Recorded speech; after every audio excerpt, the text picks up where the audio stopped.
Patrick Clancy did not kill his kids. That's a fucking fact. It was never a question on whether Patrick killed his kids or not. Was Patrick a horrible husband? Did he fail her completely, and did he contribute to the fact the kids are dead because it could have been a preventable situation? Yes. Yes. And maybe in modern day society, if we start punishing men responsibly, like making them criminal responsible, when something happens after postpartum and they are not being supportive, that if something happens, they're just as fucking liable as their fucking wife, maybe things would change. But that's a discussion for a different day. What pisses me off is that you can't say the factual statement that Patrick Clancy did not kill his kids without getting a swarm of people in your comments claiming you're against Lindsey. Who the fuck said I was against Lindsey? You see, I'm actually supporting Lindsey the way she wants to be supported. Lindsey is making this trial about postpartum psychosis. That is why she has a civil lawsuit at the moment where she fucking admits full responsibility, where she says she remembers bits of it and she remembers being told to do this and she has to live with that agonizing pain every single day of her life.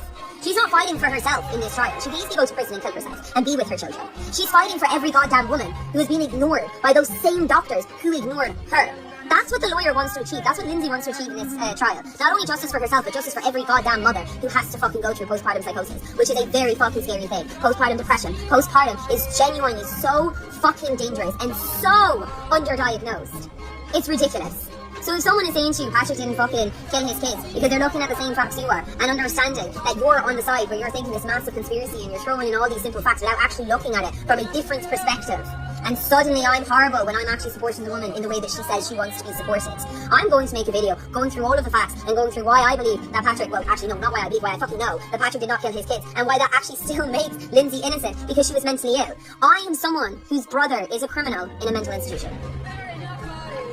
So if you fucking are genuinely sitting there thinking that I'm here trashing Lindsey, far from it, on a very deep understanding of knowing mental illness and how it can drive you to do unexplainable fucking things. But I'm also someone that has over 300,000 followers because I call out abusers and rapists and murderers.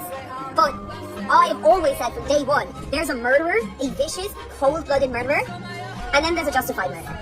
One that comes because they've killed their fucking rapist, tops fucking hats off to you. One that's fucking tragic because it's due to mental illness or circumstance. One that is forced.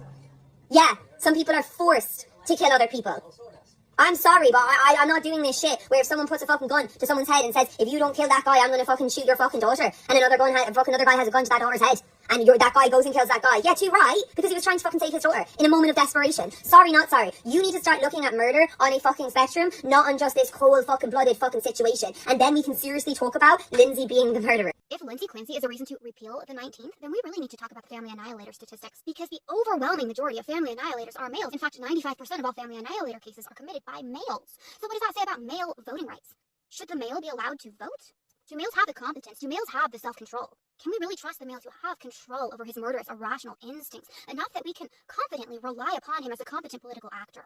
Can we? No, girl, you don't understand. We don't want to repeal the 19th because of Lindsey Clancy. We want to repeal the 19th because of her supporters. They're empathizing too much with her psychosis. Proves that women shouldn't vote. Oh yeah, that's logical. Well, firstly, let's just ignore the fact that males are the ones that plead insanity in 9 out of 10 cases in which insanity is pled. But a subset of women hold an opinion that you disagree with, therefore all women should lose their voting rights. Logical. And the opinion that you disagree with seems to be about the fact that these women are emotionally empathizing with the emotions of a woman who committed a heinous act. Now, males would never do that. Males are far too logical, far too moral for something like that. Which makes it particularly baffling that males so often think that male emotions excuse murder. And not just in one exceptionally public case. Males think that male emotions excuse murder to such a degree that they created an entire legal category to excuse males who commit murder. It's called a crime of passion, which was created specifically to excuse or minimize a murder committed by a male if he did it for an emotional reason. Oh, you murdered your wife? But you were angry when you did it?